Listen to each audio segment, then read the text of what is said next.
Welcome to another episode of The Brand Called You, a podcast and podcast show that brings you leadership lessons, knowledge, experience, and wisdom from thousands of successful individuals from around the world. I'm your host, Ashutosh Garg, and today I'm delighted and privileged to welcome a very, very accomplished professional and entrepreneur, a fellow member of the YPO, Mr. Anuj Gupta from the United Kingdom. Anuj, welcome to the show. Thank you, Ashutosh. Finally, we have got an opportunity to interact, and I'm excited about it. Thank you. Anuj is the founder of Greenvan, which is a home services company. He's also the managing trustee of Sukarma Trust. He's a serial entrepreneur. He's the Indian national champion for squash, and he's a member of the YPO. So, Anuj, before we start talking about Greenvan, tell me a little bit about your own journey in brief.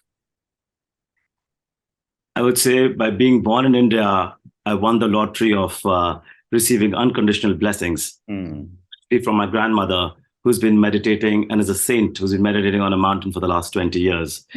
So as a result of that, I've become a big believer in frequency, energy, and vibration. And, there is a lot more that I believe that personalities are more important than nationalities. So it's been fascinating from that angle, and I also feel that I've been chasing my dream and finding the gap that I want to fill to make the world a more sort of a better place. So fascinating. So let's talk about Greenvan. Tell me a little bit about Greenvan and what inspired you to get this started. Yeah, so on the broader side, I think I'm driven by when I see a lot of consumer pain. And I see that some kind of technology is becoming available in the adjacent possible. Can create a huge amount of 360-degree impact. I believe it's the time to address that pain. Correct. And my clear belief is technology must reorganize industries to create abundance amongst stakeholders. So, that's been sort of the larger macro thought in my head. And then we also see, and we saw, GPT, which is going to create $15 trillion economic value impact in the world. We hope to have a slice of that. And finally, I feel technological and strategic autonomy must use human vulnerability.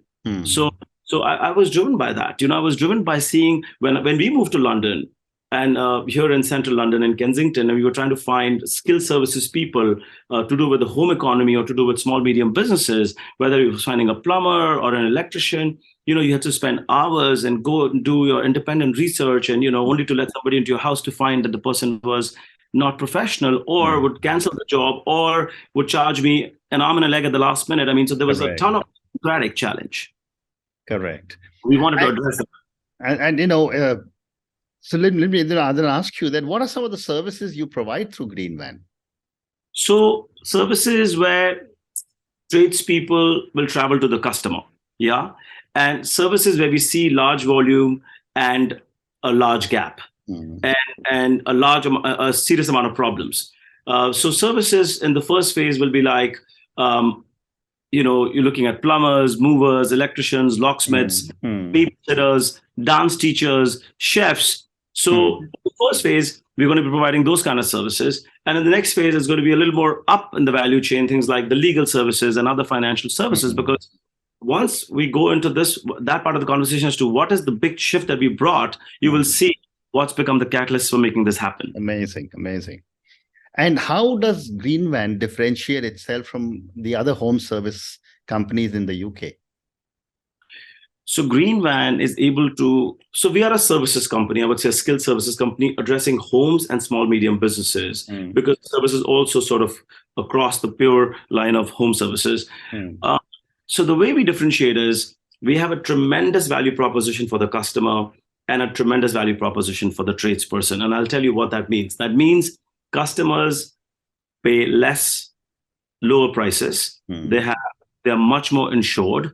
Customers have become order makers from order takers. They're able to get the day and time of the job. They have high degrees of recourseability, underwritability, and they are essentially now in the pole position versus being, dominated by the mom and pop market, which is like, look, I can come on only this day and I only come on this time. Give me 60% advance.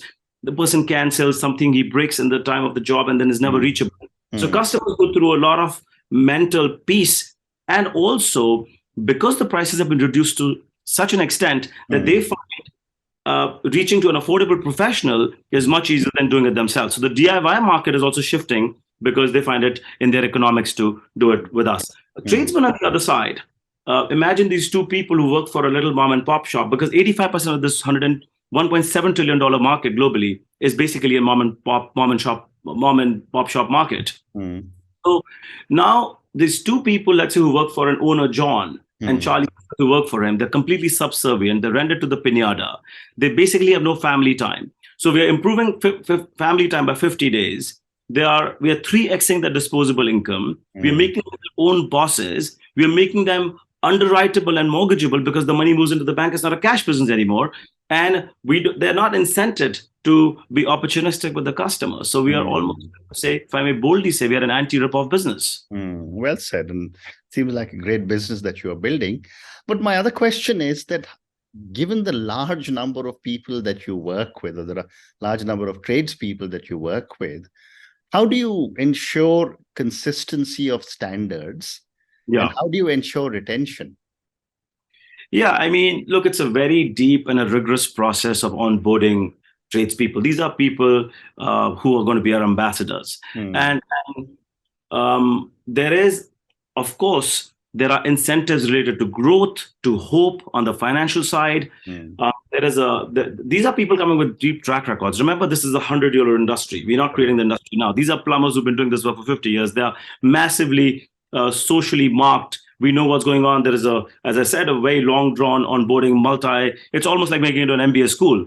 So when they come on, they have massive upside in terms of performance. And also because we remove so much friction from their lives, they literally focus on what they do best and they outsource the rest. So it becomes a very smooth sort of a bi-party relationship where it becomes very easy for them. The other thing that I have seen when I talk to people who come and do give home services in India is that very often the person says, "Why don't you deal directly with me?" How do you tackle something like this? So that's a very interesting question, and it's actually something that we thought about at very early stages of our business, because you don't want that problem to happen, not for other reasons, but to make sure customer safety is right.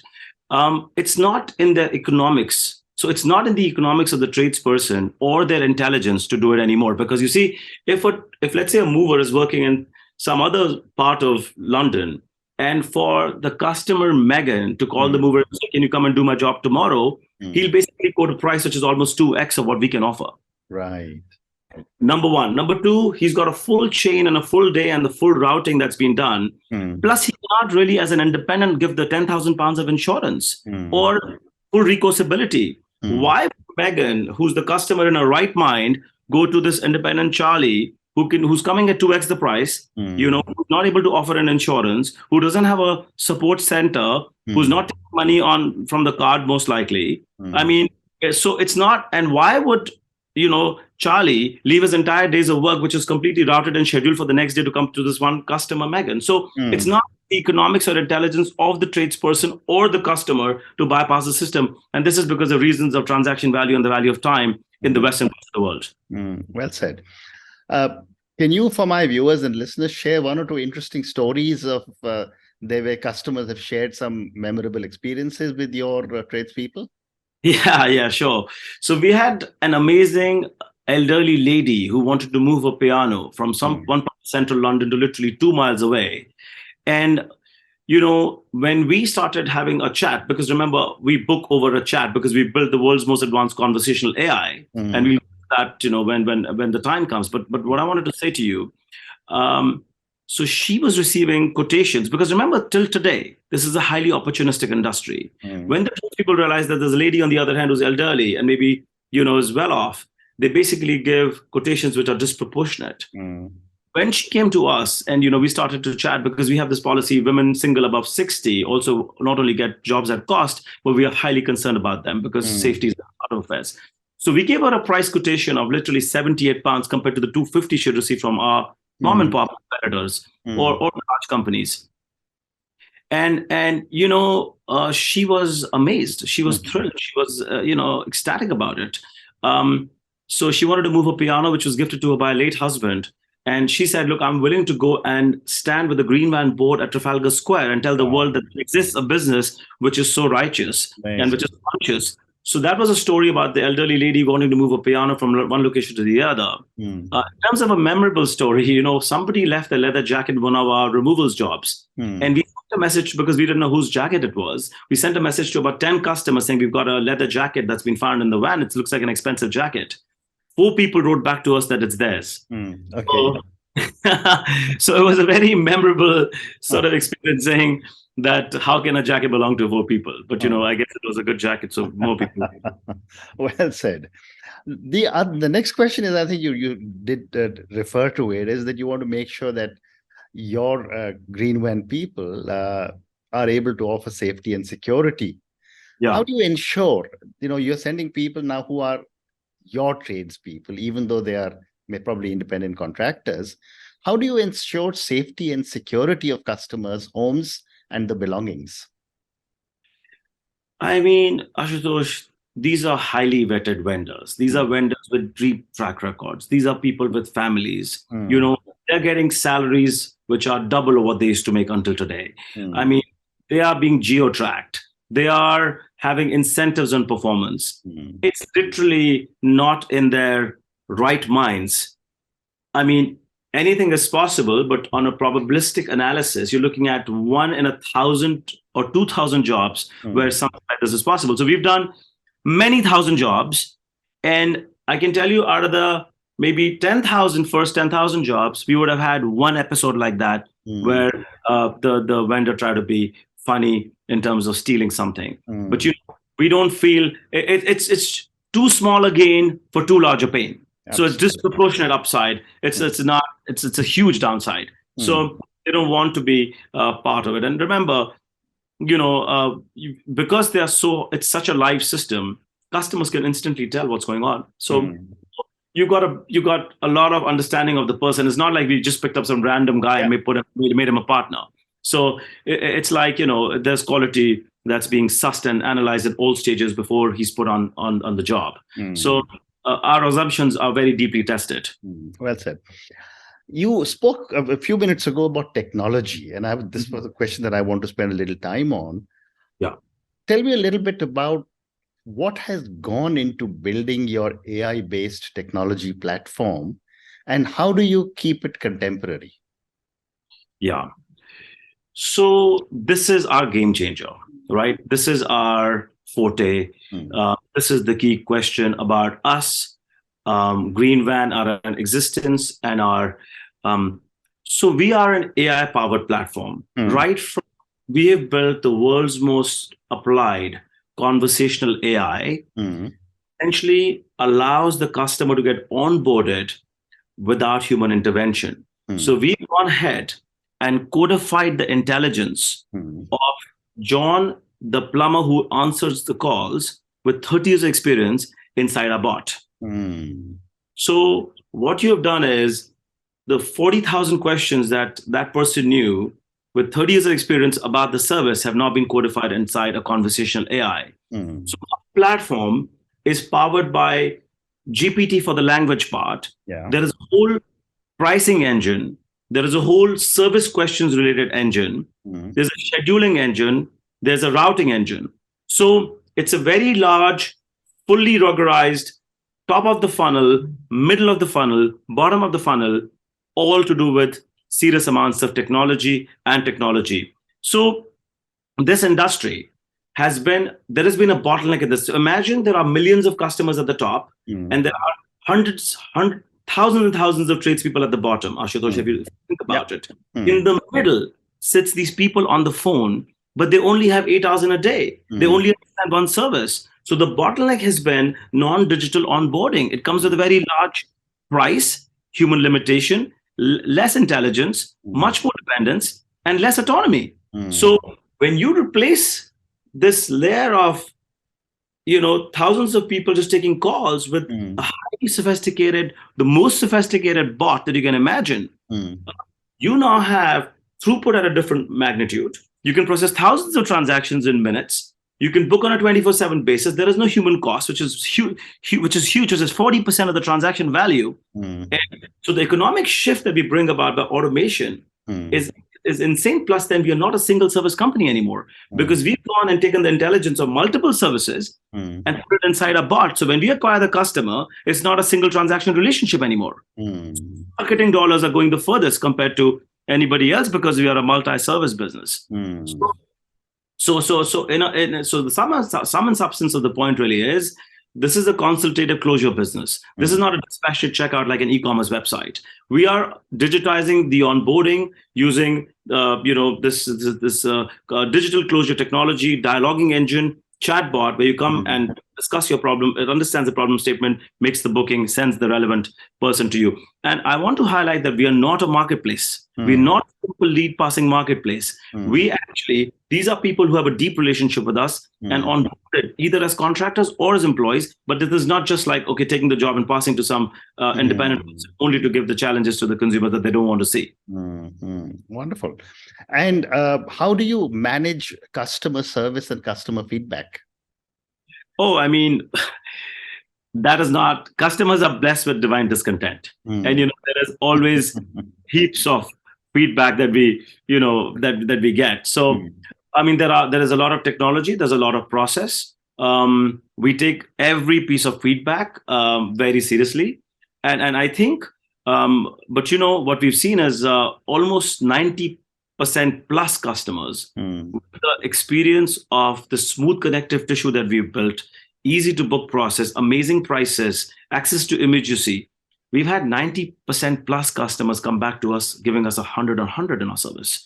Because you see, it's been a tectonic shift, a massive dynamic jump in the quality of service until yesterday to today. Where you basically, the process today was, you go to the internet, spend hours, find phone numbers, explain your problem again and again. People are giving you varied prices, ton of friction, to a frictionless environment, reliable service, recourseable service, and a promise to the customer that basically hold it to our values. So it's essentially, all feedback is taken in, technologically dealt with. And if there's anything, then we, of course, look at the customer and, we try to address it in the best ways that we can, because it's not in our ambition or our desire to shortchange the customer, given that we're building a long haul business.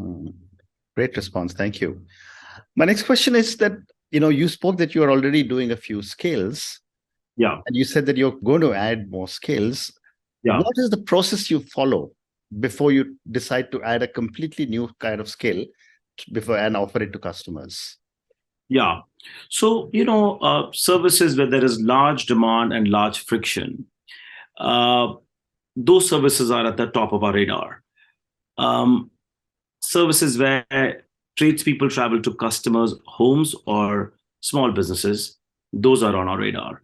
So, I mean, I can tell you, for example, almost 30 to 40,000 searches are done on Google looking for a few skilled services people in this country every single day.